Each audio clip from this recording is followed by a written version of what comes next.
are live. Guys, today's going to be a little bit different than what we are normally used to. We do have a special guest with us this morning. So for those of you who are watching for the first time, I know we've got a lot of new members in the group. First off, if you're watching on Facebook, please hit the like button, leave us a comment, let us know that you guys are in here with us. If at any point you have questions, please just drop them in the comments here on Facebook. We will check them out and we'll make sure that we get everything taken care of. But guys, for the ones who've joined us for the first time, I'm Patrick Smith. I'm a real estate agent. We've got Matt Wilson. He is a mortgage lender. And starting this time, about a year and a half ago, Matt and I started this group just to shed some light on the real estate industry, things that we're dealing with here in Tennessee, in our local real estate market, things that agents from other brokerages have brought to us, just things in general that we're dealing with. Since the beginning of the year, we've talked about, how we are, how we need to be casting a large net to attract buyers and sellers. We've got to be covering as much ground as possible in order to be in as many different places as possible. And guys, this morning, we're going to bring a guy on here to talk to you. He is a real estate agent, author as well, does a little bit of everything. So he's actually he's casting his nets all over. So we're super pleased to have him in here with us. But I'm going to give it to Matt, let Matt do the intro for him, and we'll get this thing rolling. Awesome. Yeah. So we've got a very special guest with us today. We've got Art Kelly. We're talking about a gentleman that is a real estate agent, the best beard I've ever seen, author, podcaster, public speaker. What can he not do? So with that, Art, welcome to the show, man. Appreciate you jumping on. Yeah, well, thanks for that, man. That's awesome. I got to give props to my barber, David Pillow, down in Manchester. He was up here at Woods Viking for a few years, and I sold him and his wife their home, and then and he just, in return, he gives me a good beard. So, and so well, props to David Pillow down there in Manchester. I'm sure he's not watching this at all right now, but that's all right. Yeah. Well, for those that don't know, he's also my barber. So oh, that's right, I forgot. Yeah. So he's not mine, but I go to the same shop. So yeah, so there you go. If you guys want an amazing beard, amazing hair, Art can't speak on the hair part, but on the beard part, go to the Standard Grooming Lounge in Manchester. David's getting a lot of love today. He doesn't even know free it. shout out. Exactly. We'll snip this out and send it to him later. Yeah. Anyway, so what is it that got you started in your real estate career? Yeah, that's a great question. You got to be careful asking me questions, man, because I'm a storyteller, and so I'll end up taking too much time probably. But basically, my journey started about 23 years ago when I moved to Murfreesboro, and I was working for a nonprofit here in town, and really had a passion to work with people and that kind of stuff, and that's always been in my heart. And then, but it never really kind of crystallized the way that I really needed it to, occupationally, and then so I just was a jack of all trades, master of none for probably 15 years. And I'm now, I'm 3 years away from 50. Good Lord, that's a long way. But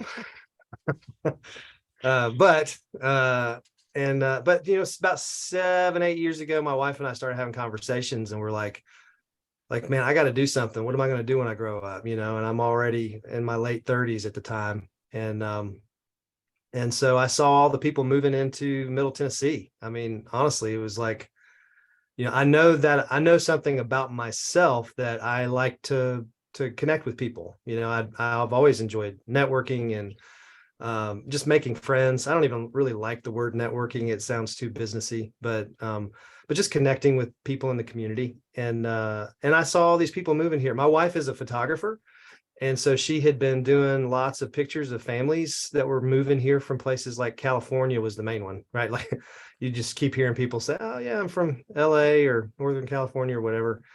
And that was intriguing to me that all these people were like mass migrating here from the West Coast, which I found out a few years ago that this is interesting. The largest group of people ever since the gold rush back in the 1800s moving out to California, it's the largest mass migration of people coming back over the last several years, comparatively. So it's like they all went out there, found out that the gold wasn't all that great, and decided to come back home. So anyway, all that to say, I saw all these people moving here, and I was like, what could I do that could put me on the front lines of just being on the welcome wagon with people in this town, having that nonprofit, heart in me 20 years ago. It's still there, and still a desire to connect with people and welcome them and connect them with all the people that I knew, that I had been doing life with for the last 20 years. And and I could make money doing it, right? Like, obviously, I've got a family, I've got 4 kids, whose needs have not become less expensive. So, and anyway, so that's kind of what got me into it. Awesome. So, obviously starting as a real estate agent and then winding up in the author space and podcasting space, now that's a pretty big jump. What was the catalyst that moved you along to, obviously you're still doing real estate stuff, but what inspired you to decide to write a book? That's a great question. I've always had that skill to write. I've done blogs in the past. There's been several just life experiences that I've had that I've written about just through a blog or there was a book I wrote years ago that I kind of self-published it as a digital book years ago, and it never really took traction, but it was just kind of a practice. Do you know what I mean? Like, it was just kind of something that I did. And I had been in the education system for a little while. So that was always really important to me, is just being able to pass along stuff that I've learned. One of my favorite, I tell people this all the time, one of my favorite movies, this dates me probably, but I'm excited because they're coming out with the next one here pretty soon, is the Indiana Jones series, and at the end of the third one, the one with him and Sean Connery, he makes this step out over this chasm, right? Like, it's just this big step of faith, and he can't see the bridge that's in front of him, and he puts his foot out and he steps onto the invisible bridge, takes a few steps, and then when he gets across the other side of the bridge, he grabs a handful of gravel and he turns it around and he throws it on the bridge. And it's weird. Like, I still feel like there's a hope, I'm not too old to not still have some steps of faith for myself going forward, but I've been down the road enough at this point where I have been able to kind of metaphorically grab the gravel and throw it behind me and show some people that, hey, listen, there is a bridge there. You can do this. And, and let me show you how. And so as I've been doing my business through trial and error and experiencing a lot of ups and downs, I mean, like, anytime you start a business, it's an emotional roller coaster. And so you're going to go through a lot of times where you're going to be like, was this a good idea? And I had read several, but I'm an avid reader. I had read several books, like The Go-Giver by Bob Berg, Miracle Mornings by Hal Elrod. He and Michael Maher wrote a book for real estate agents. It's a story. The Go-Giver was a story. There's just a lot of these parables, these business parables I would read, and I'd be like, oh, okay, that helps me understand, because that's how I learn. And so I wrote this book with this kind of story and a character, and it's me. It's, the character is essentially me as I go through all of the struggles, trying to figure out how to do my business. And then I meet somebody who teaches me how to actually build my business relationally, rather than chasing transactions all the time. And because the first couple of years of doing the business, man, like, that's just kind of what you kind of have to do some of that, because it is a bit of, you do have to get out there and beat the bushes for a while. So all of that just kind of, I don't know if that really directly answered your question. No, I'm honestly glad that you brought some of that stuff up, because honestly, one of the things that I see a lot is, especially with new agents, I say it all the time, I still this day do not know what my expectations were of real estate. And, I too found myself, I got my license and I had them hanging on the wall, and it was like a week or two into it, I caught myself sitting at my desk thinking, crap, what have I done? What am I supposed to do? Where are we going with this? And so, Yeah. I'm glad to hear you talk about that, because honestly, the struggles of real estate is something that a lot of agents don't really, they don't really talk about in a lot Yeah. of cases. I mean, because you see one of two things. You either see the agents who it seems like they are successful, or you Yeah. see the ones who have exited the industry. Yeah. And I believe you and I came into the industry around the same time. And I mean, since you and I've been in about the same time, I'm sure you've seen agents that have come in and they're gone now. Yeah. Hmm. And Yeah. but it's the struggles that a lot of agents, when they get to those points, they give up. So Yeah. I'm glad to hear you talk about that kind of stuff, and about how we made it through. Hmm. There is a bridge there. You just got to keep Yeah. pushing, because a lot of times, looking from the outside in, it looks like it's an overnight success. It looks like Hmm. it just happened. It looked like it looks like it's easy. And I may have people say to me all the time, well, I need some of those easy deals. Well, fact is, none of them are easy. Yeah. When you have those connections and those relationships, yeah, it's a little easier when they call you instead of you Hmm. having a cold call or whatever. Yeah. But at the end of the day, the transactions, I mean, none of them are easy. They're all the same. It's Yeah. just how we adjust and how we handle them. So I'm glad to hear you talk about that. Well, John Maxwell says that success is a journey, right? So Absolutely. like, it's not a destiny, the journey is the destination. I mean, I can give you all kinds of quotes, metaphors and all that stuff, but that's true, right? Like Yeah. there's just, it is a journey. The journey is not the destination, or it is the destination. There is not going to be an end point. Like, and at what point do you actually arrive to success, right? Like at the end of the day, success is just, it's what is it? Earl Nightingale. It's a progressive realization of a worthy goal.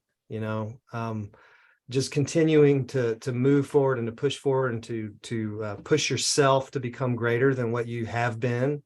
And I mean, I think that's really important. I think that's that kind of stuff. I think that's the stuff that's really connected with me the most on this journey. It's not the real estate stuff. I mean, there's nuts and bolts of how to take somebody from contract to close.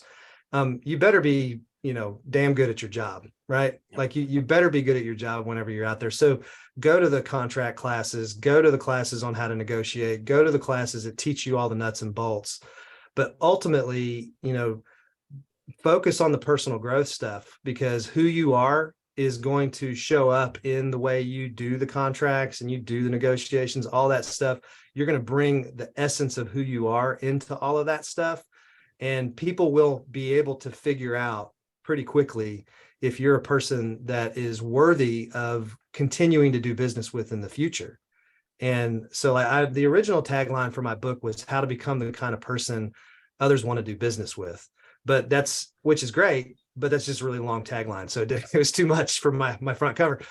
But so I just focused on how to build a business on friendship, because at the end of the day, when I looked back at all the business that I had done with all the people that I had worked with, I realized that I'd built a community of friends.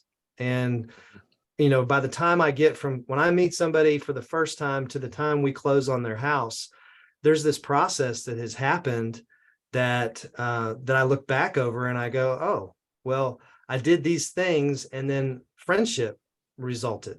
And then a lot of times I'd get to the end of the contract and I'd be like, oh my gosh, like this has been a great experience. Now I'm not going to see you again for the next time you buy a house, and that's what we've been taught, I think, in business a lot of times, maybe not necessarily purposefully taught this, but the goal of a deal is to make the money off of the deal, right? Like that's it's almost like the unwritten thing is, okay, the goal here is to get paid, right? But the truth is, how do we really get paid in this business?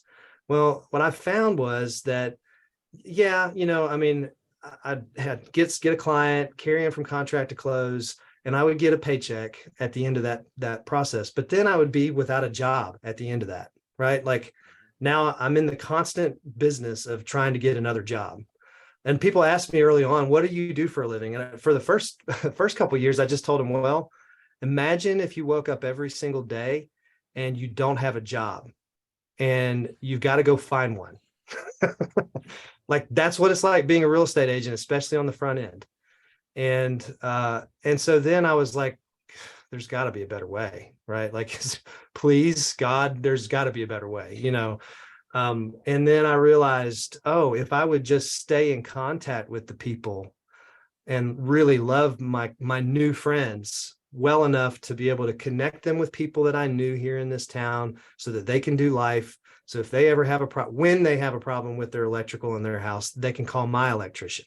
When they have a problem with plumbing, they can call my plumber. So now it became, oh, I need to make as many friends as I possibly can in this town, realtors, potential clients, tradesmen, small business owners, other people that I already share life with, that I have used on my own home to fix my roof and my, termite treatment and all that stuff.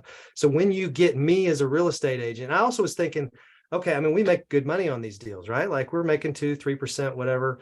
And I was trying to figure out, how can I justify to the client that's out there what we make as real estate agents? Because I mean, at the end of the day, it's really not, it seems like a lot of money. It's really not, because after you go through your you pay Uncle Sam and you pay your taxes and you pay your broker and all that stuff, like your commissions are really not much. So you got to keep getting more deals and you got to have a sustainable business over time. But what I found was that if I will just focus on people, build relationships with people, and stay with them long after I sell them, and focus on loving that community of people that I've already served, there is, Brian Buffini says, there's acres of diamonds that you're sitting on. You're in the relationships that you currently have in your life. You're sitting on a minefield of relationships, right? And off so much opportunity that you don't even realize. But most of us don't want to pick up the phone and call our friends because we don't want to be salesy, right? We don't want, I'm here to, why would we call people that we know and ask them anything about real estate? And the truth is, I don't. I would look at my phone and I'd be like, okay, there's like 700 people in this phone that I know. I put them in my phone because they're important to me and I love them. And a lot of them I hadn't talked to in a long time. I'm not going to call them up and be like, hey, I'm a real estate agent now, But what I can do is I can call them and ask them how they're doing and apologize to them for not calling for so long and tell them how much they mean to me and ask them how they're doing and what are they doing now. And inevitably the opportunity comes for them to ask me the same question. And at that point I get the opportunity to say, well, I'm actually, I tell people now, I'm like, well, I just make friends. I'm a friend maker. I make friends professionally. And every once in a while, one of them asks me to help them buy or sell a home, or they refer business to me. And, so, and it just makes it a lot more fun. And then you endear yourself to people and they really want to send business your way because you actually didn't care necessarily just about their wallet. You actually cared about them. And that's something that you cannot fake. And that's why I say that whole personal growth stuff is so important. Yeah. One of the big things that I've heard, is that the person that cares the most in the transaction is the one that wins, quote unquote. Yeah. So I definitely see where you're coming from there. I think that's a spot that I've seen a lot of salespeople fall short is, they care more about their own wallet. They care more about getting the thing funded so that they can feed the kids and all that stuff. And like you said, it's a worthy goal. It's something that you have to do. It's what we're supposed to do. But you've got to go beyond just surface level, let me get you in a house. What can I do to get you in this car today? Kind of stuff. Yeah. I mean, what was it that, I guess, how did you come up with the title for your book? It's a pretty unique title. Yeah. So, and it's actually in the story. I tell, because the story it's a fictional story, but it's fictional nonfiction, right? The character in the story meets a lady and she's a real estate agent. She's been doing it for 25 years. And he just overhears a conversation with somebody else. And the lady makes the comment. She's like, I'm just a friend maker, and, somebody asks her what she does. She's like, I'm just a friend maker. And the lady, and she explains it to the girl, and then she comes over to him. He's like, oh, you're not in real estate anymore. And she's like, oh no, yeah, I am. But I just got to a point where I'm like, listen, I just make friends for a living, and that's all I do. And so, if I make enough friends, eventually I get to do my job, right? And so that made sense. And so about 3 years ago, I heard that phrase, just some made that comment. I was like, I love that. I really think that's really a great way to say how you do your business. So I just thought, well, I'm just going to put that on my card. So I put it on my business card. I don't have it with me, but like if you see my card, the very first thing it says underneath my name is FriendMaker, Realtor, Business Coach. And so I started just kind of doing that and just sharing that's what I do. And so so over the last 3 years, I've been practicing, I guess, for the book, right? To be able to say, listen, this has been great. I've really enjoyed just being able to do business this way. And it's fun, so that's kind of where it came from. Well, and it's interesting because you said, it took you a few years to practice. Well, guys, here's the thing. I'm gonna say manifest, but at the same time, it's a mindset shift or a perspective change that we go through our lives. And, we automatically wake up and it's like, no, I'm going to help you through this transaction. Or, I'm a friend maker. I'm not a realtor. Yeah. And we start visualizing. And Uh-huh. as we are practicing, and I think so many people, they neglect the journey. Mhm. We get so such tunnel vision on closing that deal, getting to the outcome, that we miss the journey. Yeah. And you were giving out those quotes, and don't smack me here and all this, but I'm going to say it. But the Miley Cyrus song, the climb. I mean, guys, Uh-huh. it is the climb. That's the part of the journey that we tend to miss a lot of times Yeah. because we get so focused. But here's the thing: at the end of the day, when you have set these goals, when you get to that goal, what's the first thing that pops in your head? Either one, it's generally like, well, that was easier than I thought it was going to be, or where am I going now? Yeah. Well, we tend to miss that journey a lot of times because we are so focused on closing the deal. We are so focused on the paycheck. So, it's those things there, that those little mindset shifts. And, one of the things that I had to do early on whenever I was cold calling a lot is, I'd hear people say, well, I don't want to be a telemarketer. Well, I'm not a telemarketer. I'm truly calling to help you. Yeah. And when you help enough people, money exchanges hands. Yeah. So, Yeah. but no, There's a guy. Oh, go ahead. I'm sorry. no, I was just saying, I'm glad to hear that you said that, because it puts it in a different perspective, just from different words to use. So hopefully it'll resonate with other people as well. Yeah, there's a guy I quote in the book. His name's Steve Shapiro. He was a big network marketing guy years ago. I think he passed away a few years back, but he wrote a book called Listening for Success, and he talks about what people's perception of salespeople is. And he said that the common consumer thinks that a salesperson is out there to try to convince you to get something that you don't want to buy. Yeah. And he said, the truth is, he said, to the extent that a consumer believes that will be the extent that they either do or do not want to work with you as a salesperson. So what we have to do is we have to start teaching people that, no, as a salesperson, my job is not to try to convince you to get something you don't want to buy, but it's actually to help you to get something you do want to buy. And it's like that little nuance, that little shift in mindset to teaching people, listen, we're in sales. Like, I think that there's a big misnomer out there that, I'm not a salesman, and, and the idea is that, yes, of course you don't have to be a pushy salesperson that's trying to convince people they don't want to buy stuff they don't want, but you are in sales. I mean, business is good in this country. People are buying and selling things. And there are people like us who are the mediators, or whatever you want to call it, between the brokers, between people needing to make purchases and stuff. And so our job is to help people get what they want. And so as long as we can understand that, and as long as we believe that, and that's the hardest shift, I think, for anybody getting into the real estate business, to understanding who they are as a realtor, is that, yes, you are in sales, but you're probably not, you're definitely not in the kind of sales that most everybody has been taught that sales is. We've got to still admit, yes, we are salespeople, but we've got to be the ones that are a part of reshaping and reforming what people's experience of what salespeople is. And so, and that's really a lot of what this book is about. can I share the seven spheres real fast? How much Yeah, time do we you have? should have it. I don't want to take too much. Oh, Okay. You're we're good. only about halfway there. We got like 3 hours, right? Is that what we? About. Well, yeah, sounds good.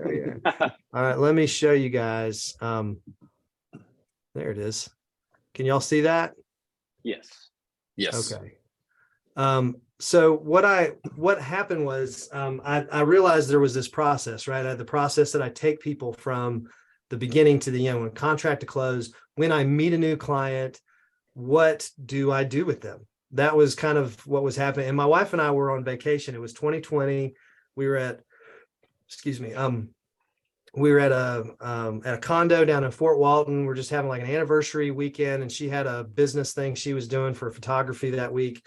And so she left me for like 3 days to just kind of work on this concept. And I had this in my mind, this idea. I wanted to have like a framework, like there's Michael Maher has the 7 levels of communication. It's this little triangle thing. There's Buffini has the 5 circles in his program. There's the 7 habits of highly effective people. There's I don't know, the 4 spiritual laws. There's all kinds of stuff, right? Like everybody needs a framework. And I'm that way. Like when I read a book and there's some kind of a framework that I can kind of frame my own life around, that's very helpful. So I wanted to have something like that. And so this idea of these circles came up.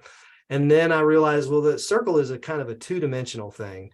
And these aren't just skills that you have to develop, but they are more 3-dimensional. Like you think of like your sphere of influence. So your sphere of influence is the people within your, within your touch, within your reach. And these are the people that are closest to you. And it's just this sphere. So it is 3-dimensional and you dwell in that sphere. And so I thought, okay, well, what if we came up with these ideas of these spheres? And so my wife and I were just kind of spitballing one day and we're just throwing out these words, and it's really interesting. They all kind of came in this order, but it was this, there was listening, learning, liking, loyal, leap, and lead, and then love. And as I started to just kind of work through some of these ideas, I realized this is the process that I take a brand new client through when I first meet them. And what I have found is that that over time, the more I do this with people, this is just a basic model of how to build relationships with your clients that communicates that you're not here just to use them as a commodity, but you actually are here to try to build community with people. You want people to actually know that you care about them more than just the sale. So you start with listening. FriendMaker listens to their clients, and every sphere has like an attitude, like an underlying attitude behind it. So like the sphere that we listen to our clients so that they understand that we're being attentive to them, because they need us to attend to them and their needs.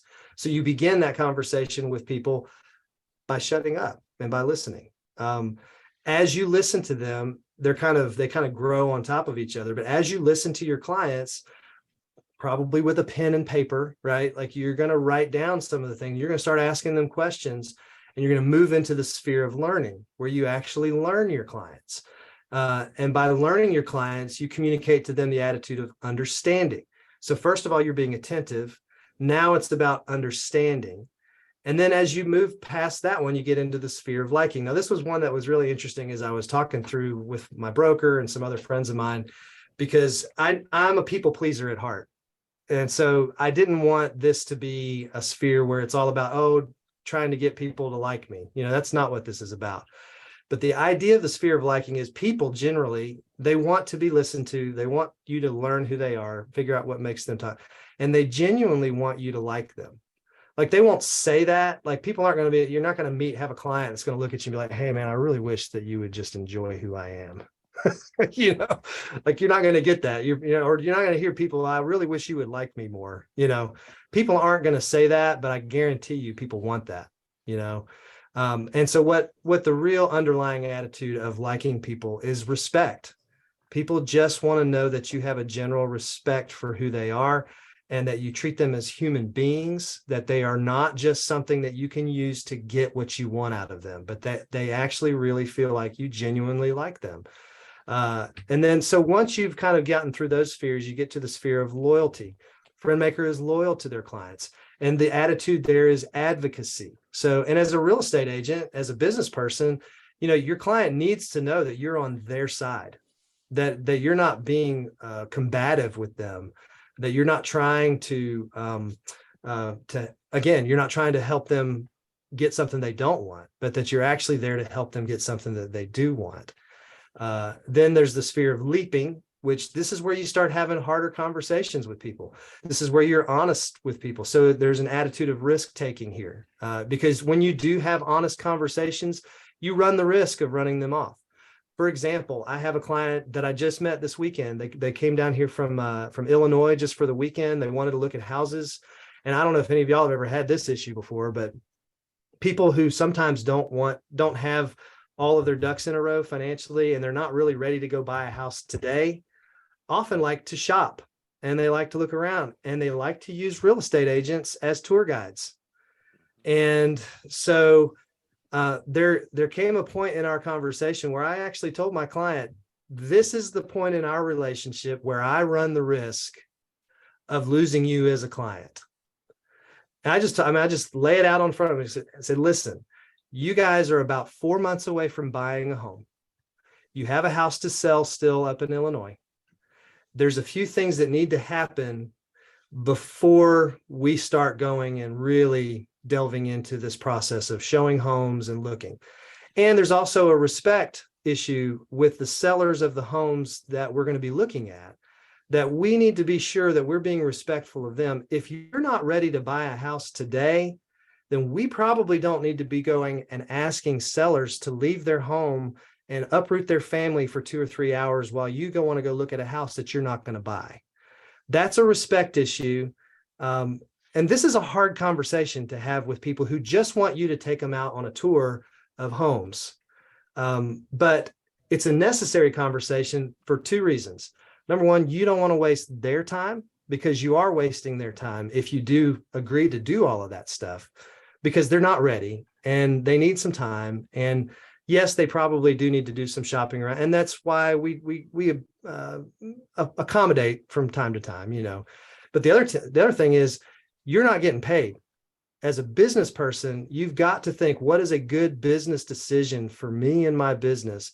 Is it gallivanting all over the middle Tennessee looking at homes with somebody who's not going to buy a home today, you know, or maybe not next month, maybe not 3 or 4 or 6 months? I need to be spending my time wisely, and I'd much rather spend my time at home and not get paid. Do you know what I'm saying? So anyway, Yeah. The sphere of leaping for your clients is very important, because we've got to be able to have the hard conversations with people. And you may not agree with me, right? Like, you may not agree. Well, I'm gonna show people houses all the time, you know, and I don't want them to think I don't respect them. And I understand that. I get all of that. But there are certain things that we've got to do for our clients' benefit that they may not think is for their benefit, by leaping for them, by taking risks and having honest conversations. And then finally, the last 2 are the sphere of leading, where we actually lead our clients by serving them powerfully, by being skilled professionals. This is where we go back to that comment I made earlier on of make sure you're damn good at your job. Make sure you know how to take people from contract to close, that you have the right people involved to get people from where they are to where they want to be. Because you can make friends all day with your buddies, but if you're not good at your job, then your friendship making isn't going to matter, because people do care about you being a consummate professional and being able to actually get them what they need. So, and we have these kind of conversations with our friends all the time, you know, all our clients, is that, hey, listen, well, I got a sister that's a real estate agent. And I asked them point blank, is she a good real estate agent, or is she just a great sister of yours? Because listen, I'm fine. Like, if you want your sister to help you buy a home, then that's great. I would just encourage you to make sure that that she can help you, that she's good at her job. Has she closed on many homes this year? Does she have experience? How long has she been in the business? Can she get you from contract to close? Does she have the right connections to be able to help you, is she going to bulldog this thing and really make sure that everybody does what they're supposed to do to make sure you get what you want? Or is she just going to make money off of you and you really like her, you love her, and you don't want her to be mad at you at Thanksgiving because you didn't give her the deal? I mean, as great as that is, at the end of the day, we've got to have those leadership conversations with our clients to lead them to success and getting what they want. And also maybe even telling them, maybe you don't want to ask your sister to do this because you want to be able to enjoy Thanksgiving dinner with her, So it's important. And then finally, after all of that, guys, after you close on that deal, the sphere of loving is that space that we dwell in with our clients, that it's this after sale client care, client appreciation program, whatever you want to call it.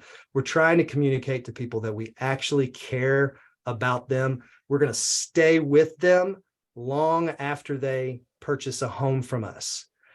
This is so important. Like there's lots of little phrases I've heard through the years, the fortune's in the follow-up, and you just got to care about it. People don't know how much you know until they know how much you care. Like we all know those things.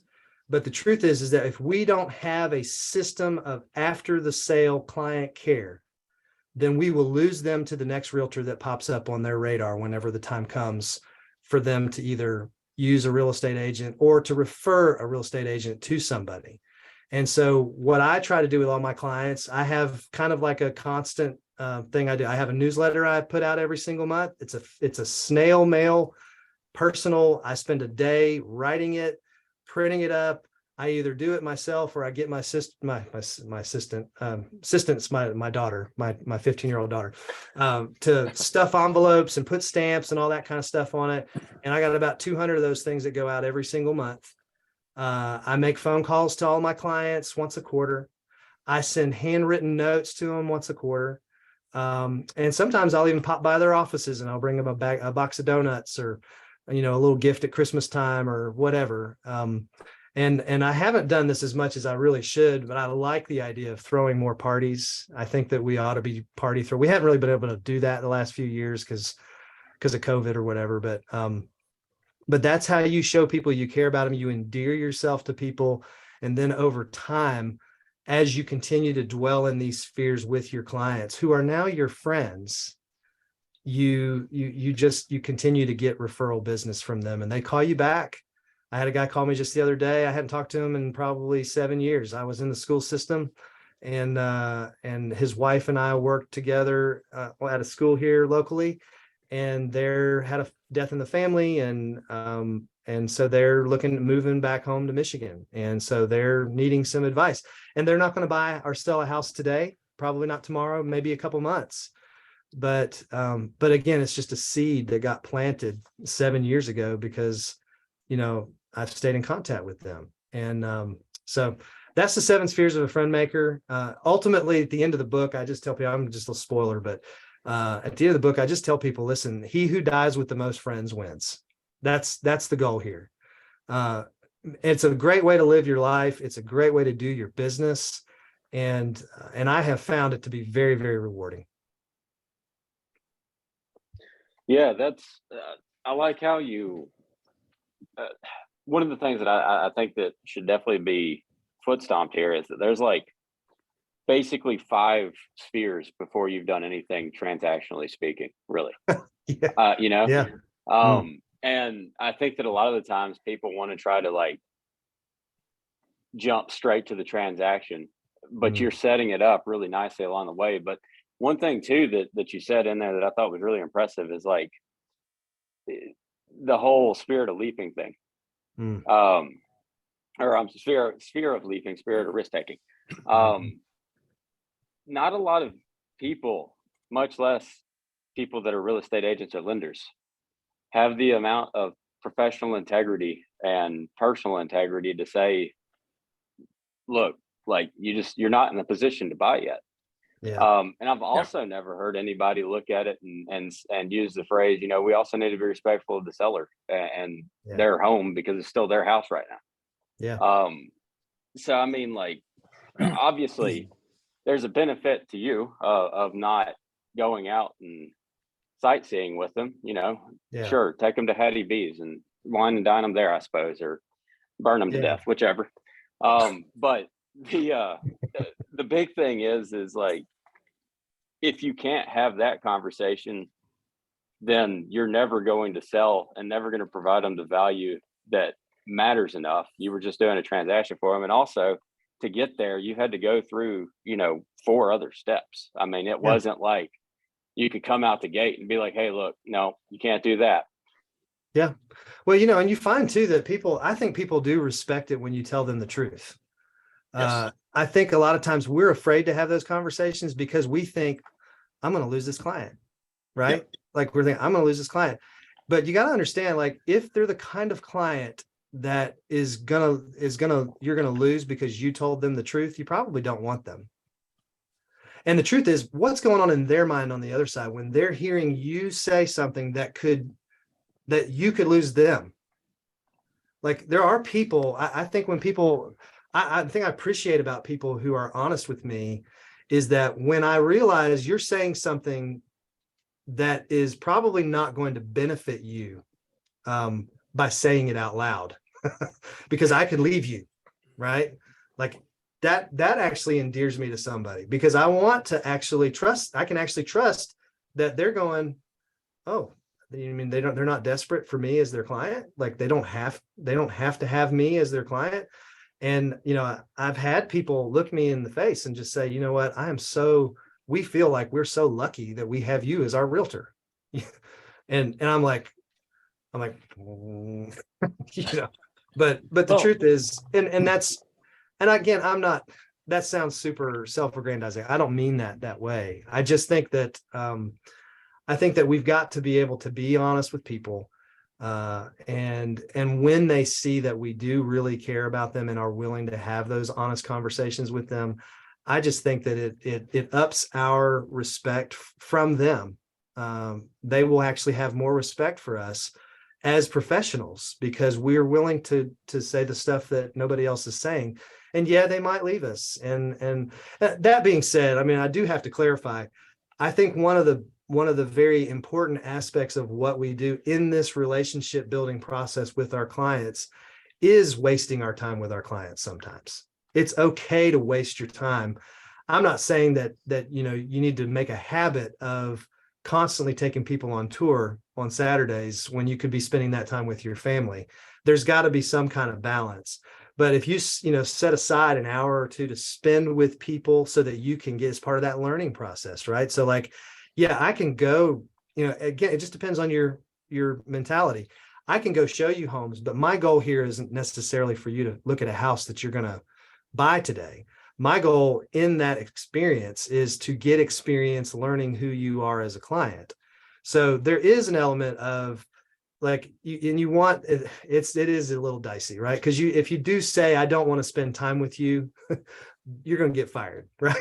Like they're going to be like, you don't want to spend time with me. You don't care. I'm going to find a realtor who does, So like, I get that. But there is a certain element of just be respectful of their time and your time. Don't spend 7 hours. I mean, I've had those marathon days where I spent 5, 6, 7 hours with somebody an entire day and they didn't end up buying a house. And I'm like, I could have spent an entire day with my family and not made any money and I would have been fine, Well, one of the things that I experienced personally is I was literally late for my son's first birthday. Yeah. I will never forget this. He doesn't know, but I do. Yeah. And what everybody here doesn't really know is I was out showing property. One, because I was newer at the time. And so I felt like I needed to be out there trying to make money, trying to do things to provide. And so guys, this is a process that we all go through. And honestly, it was after that moment that I made the shift mentally that, no, look, we need to be having a more direct conversation.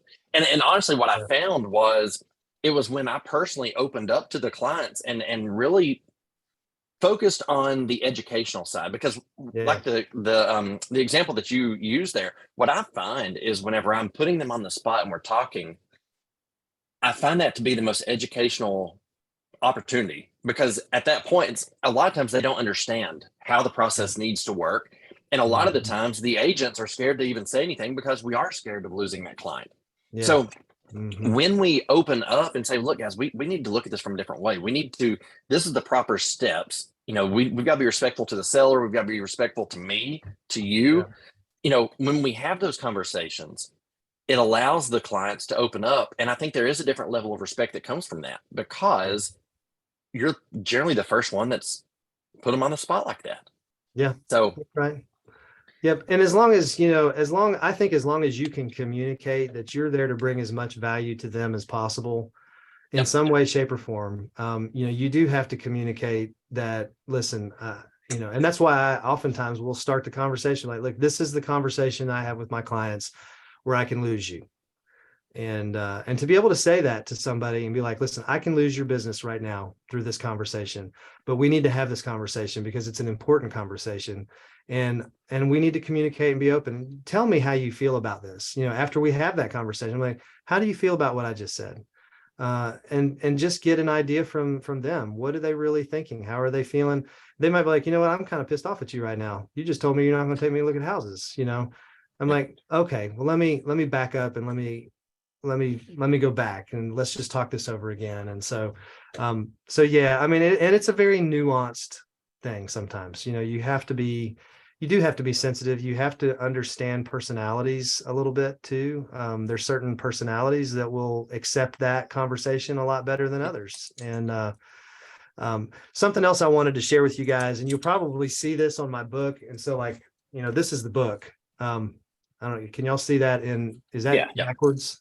Or is it forward? No, you're forward. good. You're good. It's backwards you're on my good. screen. So, but the pineapple, right? Like it's funny. So, it's been funny. So I even brought a pineapple with me. Pineapple. This is kind of the symbol of the FriendMaker, which is really funny. I had several of my friends who wrote little blurbs at the front of the book because I wanted my friends involved in this. So the first 3 pages is just my friends talking about the book and about me and just our relationship and that kind of thing. And but when I first threw it out to my friends a couple of years ago, I showed them the pineapple and they're like, oh, you know what the pineapple means. And I'm like, what are you talking about? And I was like, it means it's about friendship and hospitality. They're like, no, it's like one of the symbols of the swinging movement. And I was like, oh no. And so I wasn't gonna bring it up, but people again, elephant in the room, right? Like, okay, so this is not, we're reclaiming the pineapple for what it actually is supposed to be about. So I start the book out talking about Christopher Columbus and the actual history of the pineapple and what actually it was originally intended to be used for. And honestly, it was a symbol of hospitality and friendship. And as a matter of fact, they eventually they started taking them because it was such a rare fruit and delicacy. They started taking it and it ended up on the tables of kings and royalty. They would go for $8,000 a piece back in the 1400s or 1500s. And it was an interesting piece of history that I learned about them. But then over time, it became this symbol of whenever there was a party or something like that on a house and we're trying to invite people in, they would take a pineapple and they would impale it on the post of the front of the house. Eventually, they started using the hotel industry started to use the pineapple as a symbol of hospitality and welcome. And so you would see flags hanging out in front of hotels that have pineapples on them, and you'd see the lintels and the doorposts of homes with carved pineapples in them. And this symbol of the pineapple was actually a symbol of welcome. And so throughout the book, I had these 7 circles originally, and then I had my daughter actually drew the little the little crown on the top of that, and that's her drawing there. And but the idea was I wanted to have a symbol that really resonated with the whole idea of friendship and hospitality. And so I've actually thought about starting a website called Reclaim the Pineapple, so that way all the swinger movement doesn't have. I was afraid that I'm going to give people some ammunition against me at some point, but that's how I'm going to start all of my speeches and stuff. I'll bring a pineapple on stage and let's just get this out in the open, guys. It's not about swinging. It's not FriendMaker. That's not what we're talking about here. And, but anyway, so that's what that's all about. I was waiting for Harner to chime in over here. I figured he had a comment on this, but he's not. Yeah. he's I being had good heard today. that. I had heard that about the pineapple. I Yeah. think I was in New Orleans and did a city tour, and they brought that up. And then they also said that if the pineapple got taken off the fence post, it was time to go home. They're like, that means the party's over. Yeah. But anyway, so the last piece that I want to touch on that you mentioned earlier, real fast here to, I guess, wind some things down, like the sphere of loving. I think that's the other spot that a lot of us fall into the trap of not doing in one way or another. So like, one of the big things in my business that we've talked in the past about is making sure that after the fact that they're clients for life. It's not just somebody that I closed a mortgage for one time. Yeah. How did for those out there that right now they're like, holy crap, he sends out a newsletter, he sends out all this stuff, he sends out cards, he drops by, he does all that. How do you recommend somebody that has nothing today? Like the last time they talked to all their clients was at the closing table when they handed them their Home Depot card and shook their hand. Like, how do you recommend just starting that? Yeah, that's a great question. The first thing I would do is I would just start calling people. I would just, first of all, check up on them, just ask them how they're doing, and apologize to them. Just be honest with them, hey, you know what? There's a lot of realtors that just sell people homes and then never call them back. And I've been one of them, but there's a lot of y'all that trusted me to help you through the process. And I didn't stay in touch with you, but I'd like to start sending you a newsletter. Would you be okay with that? I mean, were they going to say no? They might. I'd be like, no, you suck. I'm not going to have you back in my life. It was over 3 years ago when you sold us the house. Most of them are going to be like, no, I really appreciate that. Listen, this is a human business. So like the more we can humanize this, the less we can, I'm not saying not professional, but maybe we need to redefine what professional actually looks like. Just because you have a nice car and a nice suit and all that kind of stuff and comb your hair, which I don't get to comb my hair anymore, just my beard. Just because you can do all that stuff doesn't necessarily make you professional. Professional is something, I think it starts here, it starts something internally. And you've got to be the kind of people that other people want to do business with. And so the 7 spheres of a friend maker is, and I begin the actual story about it, talking about the problem of impersonal business. You've heard that phrase, it's not personal, it's just business, right? Like we've all heard that phrase before. Well, that's a problem.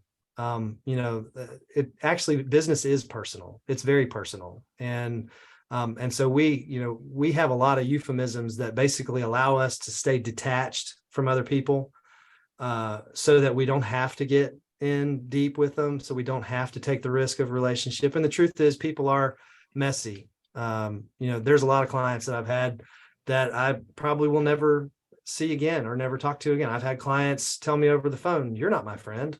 I'm like, oh, okay, well, you're just my realtor. Okay. And that's okay.